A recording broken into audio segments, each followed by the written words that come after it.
బిస్మిల్లాహిర్రహ్మానిర్రహీం. బుఖారీ షరీఫ్ సంపుటి 8, పుస్తకం 81. అల్లాహ్ నిర్ణయించిన పరిమితులు మరియు శిక్షలు. హుదూద్ సంఖ్య 763. అబూ హురైరా రజియల్లాహు అన్హు గారి కథనం. ప్రవక్త గారు ఇలా అన్నారు: వ్యభిచారి చట్ట విరుద్ధమైన లైంగిక చర్యకు పాల్పడినప్పుడు ఆ పని చేస్తున్న సమయంలో అతను విశ్వాసిగా ఉండరు. అలాగే ఎవరైనా మద్యం సేవించినప్పుడు ఆ తాగే సమయంలో అతను విశ్వాసిగా ఉండడు. దొంగతనం చేస్తున్నప్పుడు ఆ పని చేస్తున్న సమయంలో అతను విశ్వాసిగా ఉండరు. మరియు దోపిడీదారుడు దోపిడీకి పాల్పడి ప్రజలు చూస్తుండగా ఆ పని చేస్తున్నప్పుడు అతను విశ్వాసిగా ఉండరు. అబూ హురైరా రజియల్లాహు అన్హు మరొక కథనంలో దోపిడీ ప్రస్తావన లేకుండా ప్రవక్త నుండి ఇదే విషయాన్ని వివరించారు. సంఖ్య 764. అనస్ బిన్ మాలిక్ రజియల్లాహు అన్హు గారి కథనం. ప్రవక్త మద్యం సేవించిన ఒక వ్యక్తిని తాటి ఆకు కాడలు మరియు చెప్పులతో కొట్టారు. అలాగే అబూబకర్ రజియల్లాహు అన్హు 40 అటువంటి పాపికి 40 దెబ్బలు కొట్టారు. సంఖ్య 765. ఉక్బా బిన్ అల్ హారిస్ రజియల్లాహు అన్హు గారి కథనం. మద్యపానం ఆరోపణపై అన్ నోమాన్ కుమారుడిని ప్రవక్త వద్దకు తీసుకొచ్చారు. అప్పుడు ప్రవక్త ఆ ఇంట్లో ఉన్న పురుషులందరినీ అతన్ని కొట్టమని ఆదేశించారు. దాంతో వారందరూ అతన్ని కొట్టారు. చెప్పులతో కొట్టిన వారిలో నేను కూడా ఒకడిని. సంఖ్య 766. ఉక్బా బిన్ అల్ హారిస్ రజియల్లాహు అన్హు గారి కథనం. అన్ నోమాన్ కుమారుడిని మత్తులో ఉన్న స్థితిలో ప్రవక్త వద్దకు తీసుకొచ్చారు. ప్రవక్త దీనిని తీవ్రంగా పరిగణించి ఆ ఇంట్లో ఉన్న వారందరినీ అతన్ని కొట్టమని ఆదేశించారు. వారు తాటి ఆకు కాడలు మరియు చెప్పులను ఉపయోగించి అతన్ని కొట్టారు. ఆ కొట్టిన వారిలో నేను కూడా ఉన్నాను. సంఖ్య 767. అనస్ రజియల్లాహు అన్హు ద్వారా ఉల్లేఖించబడింది: ప్రవక్త గారు ఒక తాగుబోతును ఖర్జూరపు ఆకుల కాడలతో మరియు పాదరక్షలతో కొట్టారు. మరియు అబూబకర్ రజియల్లాహు అన్హు ఒక తాగుబోతుకు 40 కొరడా దెబ్బలు ఇచ్చారు.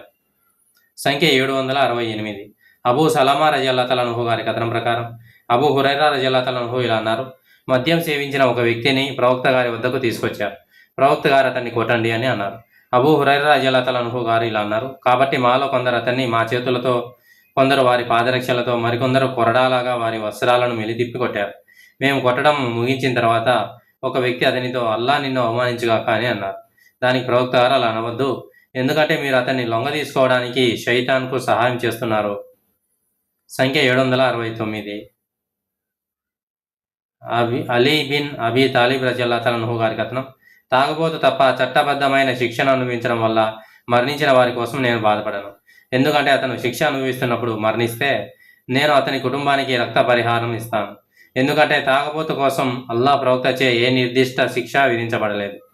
సంఖ్య 770. అస్సాయిబ్ బిన్ యజీద్ రజియల్లాహు అన్హు గారి కథనం. ప్రవక్త సల్లల్లాహు అలైహి వసల్లం గారు అబూ బకర్ మరియు ఉమర్ రజియల్లాహు అన్హుమాలు ఖలీఫా కాలంలో మేము తాగుబోతులను మా చేతులతో, పాదరక్షలతో, బట్టలతో వాటిని కొరడా దెబ్బల ఆకారంలో మెలిపట్టి కొట్టేవాళ్ళం. కానీ ఉమర్ రజియల్లాహు అన్హు ఖలీఫా చివరి కాలంలో ఆయన తాగుబోతుకు 40 కొరడా దెబ్బలు కొట్టేవారు.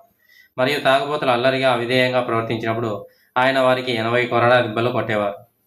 సంఖ్య 771. ఉమర్ బిన్ ఖత్తాబ్ రజియల్లాహు అన్హు గారి కథనం ప్రకారం ప్రవక్త గారి కాలంలో అబ్దుల్లా అనే ఒక వ్యక్తి ఉండేవారు. అతన్ని ముద్దు పేరు గాడిద. అతను అల్లా ప్రవక్తను నవ్వించేవారు. తాగుబోతుతనం కారణంగా ప్రవక్త అతనికి కొరడా దెబ్బలు కొట్టారు. ఒకరోజు అదే ఆరోపణపై అతన్ని ప్రవక్త వద్దకు తీసుకొచ్చారు మరియు కొరడా దెబ్బలు తిన్నారు. అప్పుడు ప్రజల్లో ఒక వ్యక్తి, అల్లాహ్ అతన్ని శపించు, ఇలాంటి ఆరోపణపై ప్రవక్త అతని వద్దకు ఎంత తరచుగా తీసుకొస్తున్నారు అన్నారు. దానికి ప్రవక్త గారు, అతన్ని శపించవద్దు, అల్లాహ్ సాక్షిగా నాకు తెలుసు, ఎందుకంటే అతను అల్లాహ్ను మరియు ఆయన ప్రవక్తను ప్రేమిస్తారు అన్నారు. హదీస్ 772. అబూ హురైరా రజియల్లాహు అన్హు గారి కథనం ప్రకారం ఒక తాగుబోతును ప్రవక్త సల్లల్లాహు అలైహి వసల్లం వద్దకు తీసుకొచ్చారు. ఆయన అతన్ని కొట్టమని ఆజ్ఞాపించారు. మాలో కొందరు అతడిని మా చేతులతో కొట్టారు, మరికొందరు పాదరక్షలతో, ఇంకొందరు తమ వస్త్రాలను కొరడాకారంలో మడిచి కొట్టారు. ఆ తాగుబోతు వెళ్ళిపోయిన తర్వాత ఒక వ్యక్తి, ఇతనికి ఏమైంది, అల్లాహ్ ఇతన్ని అవమానపరచుగాక అన్నారు. అప్పుడు అల్లాహ్ ప్రవక్త సల్లల్లాహు అలైహి వసల్లం గారు ఇలా అన్నారు: నీ సోదరునికి వ్యతిరేకంగా శైతానుకు సహాయం చేయకు. సంఖ్య 773. ఇబ్ని అబ్బాస్ రజియల్లాహు అన్హు గారి కథనం ప్రకారం ప్రవక్త సల్లల్లాహు అలైహి వసల్లం గారు ఇలా అన్నారు: వ్యభిచారి అయిన ఒక వ్యక్తి అక్రమ లైంగిక సంబంధం పెట్టుకున్నప్పుడు అతను ఆ పని చేస్తున్న సమయంలో విశ్వాసి కాదు. అలాగే ఎవరైనా దొంగతనం చేసినప్పుడు అతను దొంగతనం చేస్తున్న సమయంలో విశ్వాసి కాదు. హదీస్ 774. అబూ హురైరా రజియల్లాహు అన్హు గారి కథనం ప్రకారం అల్లాహ్ ప్రవక్త సల్లల్లాహు అలైహి వసల్లం గారు ఇలా అన్నారు: ఒక వ్యక్తి గుడ్డు దొంగలించి తన చేయి నరకవేయబడడాన్ని కానీ, లేదా ఒక తాడు దొంగలించి తన చేతులు నరికివేయబడటాన్ని కానీ అల్లా చేపిస్తారు. వాళ్ళ అమాషర జిల్లాతలను ఇలా అన్నారు, ప్రజలు బైదాను ఒక ఇనుప శిరస్త్రాణంగా భావించేవారు మరియు ఆ తాడు ఖరీదు కొన్ని దిరహములు ఉండవచ్చని వారు అనుకునేవారు. హదీసు 775. ఉబాదా బిన్ అస్సామిద్ రజియల్లాహు వారి కథనం ప్రకారం మేము ప్రవక్త సల్లల్లాహు అలైహి వసల్లంతో ఒక సభలో ఉన్నప్పుడు ఆయన ఇలా అన్నారు, మీరు అల్లా తప్ప మరేదాన్ని ఆరాధించరని, దొంగతనం చేయరని మరియు అక్రమ లైంగిక సంబంధం పెట్టుకోరని నాకు ప్రమాణం చేయండి. ఆ తర్వాత ప్రవక్త గారు ఆ పూర్తి వచనాన్ని సురా 60లో 12వ ఆయత్ పఠించారు. సూరా ముంతహానాలో 12వ ఆయత్ పఠించారు. ప్రవక్త గారు ఇంకా ఇలా అన్నారు, మీలో ఎవరైతే తన వాగ్దానాన్ని నెరవేరుస్తారో అతని ప్రతిఫలం అల్లా వద్ద ఉంటుంది. మరియు ఎవరైతే అటువంటి పాపాల్లో కొన్నిటిని చేసి దానికి చట్టపరమైన శిక్షను పొందుతారో అది ఆ పాపానికి ప్రాయశ్చిత్తంగా పరిగణించబడుతుంది. మరియు ఎవరైతే అటువంటి పాపాలలో కొన్నిటిని చేసి అల్లా వారిని కాపాడితే వారిని క్షమించాలా లేక శిక్షించాలా అనేది అల్లా ఇష్టం. సంఖ్య 776. అబ్దుల్లా రజియల్లాహు అన్హు గారి కథనం, హజ్రతుల్ వదాలో అల్లా ప్రవక్త ఇలా అన్నారు, సంవత్సరంలో ఏ నెల అత్యంత పవిత్రమైనదని మీరు భావిస్తున్నారు? ప్రజలు మా ప్రస్తుత నెల జిల్హిజ్జా అని అన్నారు. ఆయన ఏ పట్టణం పవిత్రమైనదని మీరు భావిస్తున్నారు అని అడిగారు. వారు మా నగరం మక్కా అని అన్నారు. ఆయన ఏ రోజు అత్యంత పవిత్రమైనదని మీరు భావిస్తున్నారు అని అడిగారు. ప్రజలు మా ఈ రోజు. అప్పుడు ఆయన ఇలా అన్నారు, అల్లా ఆశీర్వదించబడిన వారు సర్వోన్నతుడు మీ రక్తాన్ని, మీ ఆస్తిని మరియు మీ గౌరవాన్ని మీ ఈ పట్టణంలోని, మీ ఈ నెలలో, మీ ఈ రోజుల వలె పవిత్రంగా చేశారు మరియు అటువంటి రక్షణను ధర్మబద్ధంగా తప్ప తృణీకరించరాదు. అప్పుడు ఆయన 3 సార్లు నేను మీకు అల్లా సందేశాన్ని అందించాను అని అడిగారు. ప్రజలు ప్రతిసారి అవును అని ఆయనకు సమాధానం ఇచ్చారు. ప్రవక్త ఇంకా ఇలా అన్నారు, అల్లా మీపై కర్ణచూపుగాక, లేదా నా తర్వాత ఒకరి మెడలో ఒకరు నరుక్కుంటూ అవిశ్వాసంలోకి తిరిగి వెళ్ళకండి. సంఖ్య 777. ఆయిషా రజియల్లాహు అన్హా గారి కథనం, ప్రవక్త గారికి 2 విషయాలలో ఒకదాన్ని ఎంచుకునే అవకాశం వచ్చినప్పుడల్లా అది పాపం కానంత వరకు ఆయన ఆ రెండింటిలో సులువైన దానిని ఎంచుకునేవారు. కానీ అది పాపం అయితే ఆయన దానికి దూరంగా ఉండేవారు. అల్లా సాక్షిగా తన ముందుకు వచ్చిన ఏ విషయంలోనూ ఆయన తన కోసం ప్రతీకారం తీర్చుకోలేదు. కానీ అల్లా హద్దులు అతిక్రమించబడినప్పుడు ఆయన అల్లాహ్ కొరకు ప్రతీకారం తీర్చుకునేవారు. సంఖ్య 778. ఆయిషా రజియల్లాహు అన్హా గారి కథనం ప్రకారం దొంగతనం చేసిన ఒక స్త్రీ తరపున ఒసామా ప్రవక్త గారిని సంప్రదించారు. ప్రవక్త సల్లల్లాహు అలైహి వసల్లం గారు ఇలా అన్నారు, మీ పూర్వీకులు నాశనమయ్యారు, ఎందుకంటే వారు పేదలపై చట్టపరమైన శిక్షలు విధించి ధనికులను క్షమించేవారు. నా ఆత్మ ఎవరి చేతిలో ఉందో ఆయన సాక్షి. ఒకవేళ ఫాతిమా రజియల్లాహు అన్హా అలా చేసి ఉంటే నేను ఆమె చేతిని నరికి వేసేవాడిని. సంఖ్య 779. ఆయిషా రజియల్లాహు అన్హా గారి కథనం ప్రకారం దొంగతనం చేసిన మఖ్జూమియా అనే స్త్రీ గురించి ఖురైష్ ప్రజలు చాలా ఆందోళన చెందారు. వారు ఇలా అన్నారు, అల్లా ప్రవక్తకు అత్యంత ఇష్టమైన ఉసామా తప్ప ఆ స్త్రీకి అనుకూలంగా ఎవరూ అల్లా ప్రవక్తతో మాట్లాడలేరు. అలా చేయడానికి ఎవరూ సాహసించలేరు. ఉసామా రజియల్లాహు అన్హు ఆ విషయం గురించి అల్లా ప్రవక్తతో మాట్లాడినప్పుడు అల్లా ప్రవక్త ఇలా అన్నారు, అల్లా యొక్క చట్టపరమైన శిక్షలలో ఒకదానిని ఉల్లంఘించడానికి నువ్వు నా దగ్గర సిఫారసు చేస్తున్నావా? అప్పుడు ఆయన లేచి ప్రజలను ఉద్దేశించి ఇలా అన్నారు, ఓ ప్రజలారా, మీకు పూర్వం ఉన్న జాతులు మార్గభ్రష్టులయ్యాయి. ఎందుకంటే ఒక సజ్జనుడు దొంగతనం చేస్తే వారు అతన్ని వదిలివేసేవారు. కానీ వారిలో ఒక బలహీనుడు దొంగతనం చేస్తే అతనికి చట్టబద్ధమైన శిక్ష విధించేవారు. అల్లా సాక్షిగా ముహమ్మద్ కుమార్తె అయిన ఫాతిమా దొంగతనం చేస్తే ముహమ్మద్ ఆమె చేతిని నరికివేస్తారు. సల్లల్లాహు అలైహి వసల్లం. సంఖ్య 780. ఆయిషా రజియల్లాహు అన్హా గారి కథనం, ప్రవక్త సల్లల్లాహు అలైహి వసల్లం గారు ఇలా అన్నారు, పావు దినార్ లేదా అంతకంటే ఎక్కువ విలువైన వస్తువును దొంగిలించినందుకు చెయ్యి నరికివేయాలి. సంఖ్య 781.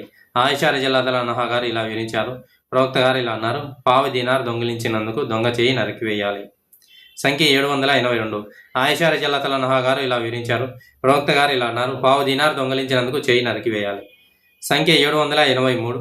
ఆయిషా రజియల్లాహు అన్హా గారు ఇలా వివరించారు, ప్రవక్త గారి జీవితకాలంలో ఒక డాలు విలువకు సమానమైన వస్తువును దొంగిలించినందుకు తప్ప దొంగ చెయ్యి నరికివేయబడలేదు. సంఖ్య 784. ఆయిషా రజియల్లాహు అన్హా గారు ఇలా వివరించారు, పైన చెప్పిన హదీసులోని విధంగానే. సంఖ్య 785. ఆయిషా రజియల్లాహు అన్హా గారు వివరించినది, హుజాఫా లేదా టర్స్ 2 రకాల హజఫా లేదా టర్స్ 2 రకాల డాలుల కంటే చౌకైన వస్తువును దొంగిలించినందుకు దొంగ చెయ్యి నరకబడలేదు, ఎందుకంటే వాటిలో ప్రతిదానికి గౌరవప్రదమైన ధర ఉండేది. సంఖ్య 786. ఆయిషా రజియల్లాహు అన్హా గారు వివరించినది, ఒక డాలు ధర కంటే తక్కువ విలువైన వస్తువును దొంగిలించినందుకు దొంగ చెయ్యి నరకబడలేదు, అది టర్స్ అయినా లేదా హజాఫా అయినా, ఎందుకంటే వాటిలో ప్రతిదానికి గౌరవప్రదమైన ధర ఉండేది. సంఖ్య 787.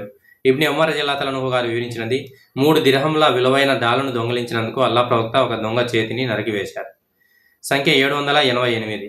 ఇబ్ని ఉమర్ రజియల్లాహు అన్హు గారి కథనం, 3 దిర్హంల విలువైన డాలును దొంగిలించినందుకు ప్రవక్త ఒక దొంగ చేతిని నరికివేశారు. సంఖ్య 789. అబ్దుల్లా బిన్ ఉమర్ రజియల్లాహు అన్హు గారి కథనం, 3 దిర్హంల విలువైన డాలను దొంగిలించినందుకు ప్రవక్త ఒక దొంగ చేతిని నరికివేశారు. సంఖ్య 790. అబ్దుల్లా బిన్ ఉమర్ రజియల్లాహు అన్హు గారి కథనం, 3 దిర్హంల విలువైన డాలను దొంగిలించినందుకు ప్రవక్త ఒక దొంగ చేతిని నరికివేశారు. సంఖ్య 791.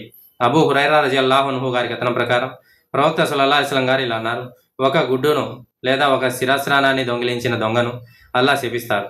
దానికి ప్రతిఫలంగా అతని చెయ్యి నరికివేయబడుతుంది. లేదా ఒక తాడును దొంగలించిన దొంగను కూడా అల్లా శపిస్తారు. దానికి ప్రతిఫలంగా అతని చెయ్యి నరికివేయబడుతుంది. సంఖ్య 792.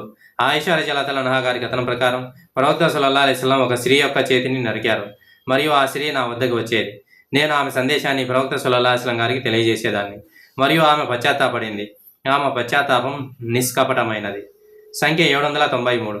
ఉబాదా బిన్ అస్సామిత్ రజియల్లాహు అన్హు గారి కథనం ప్రకారం నేను కొంతమందితో కలిసి ప్రవక్తకు విధేయత ప్రమాణం చేశాను. అప్పుడు ఆయన ఇలా అన్నారు, మీరు అల్లా తప్ప మరే దానిని ఆరాధించరని, దొంగతనం చేయరని, శిశుహత్య చేయరని, తప్పుడు వాదనలను సృష్టించి వాటిని వ్యాప్తి చేయడం ద్వారా ఇతరులపై నిందలు వేయరని మరియు ఏ మంచి విషయంలోనూ నాకు అవిధేయత చూపరని నేను మీ నుండి ప్రమాణం తీసుకుంటున్నాను. మీలో ఎవరైతే ఈ ప్రమాణపు బాధ్యతలన్నిటినీ నెరవేరుస్తారో వారి ప్రతిఫలం అల్లా వద్దనే ఉంటుంది. మరియు పైన పేర్కొన్న నేరాలలో దేనినైనా చేసి ఈ లోకంలో చట్టపరమైన శిక్షను పొందిన వారికి అదే ప్రాయశ్చిత్తం మరియు పవిత్రత అవుతుంది. కానీ ఒకవేళ అల్లా వారి పాపాన్ని కప్పిపుచ్చితే అది అల్లా ఇష్టం.